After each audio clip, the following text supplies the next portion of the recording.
Tēnā koutou, tēnā koutou, tēnā koutou katoa. Kia ora i te whānau. Thank you for joining me in my third Rero Challenge. Te patua, te tanawhai.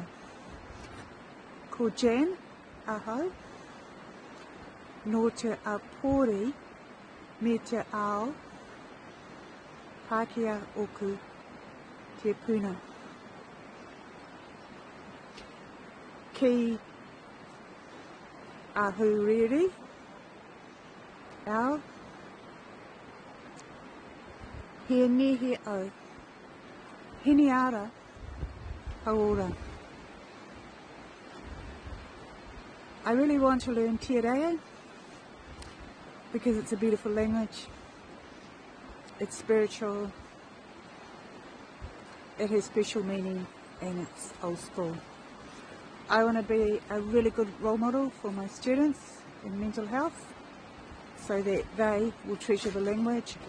I want to walk the talk so that ceremonies that have speeches I do have te reo in it, the language is treasured, that karakias are used in the classroom, that out in the ward students learn waiatas and karakias, understand what words on the wards mean and have understandings of some of the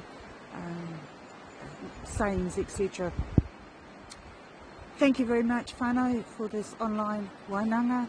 I really appreciate your araha, and I really appreciate the kaiako's teachings. I'm inspired by it and I try to use it in my own teachings.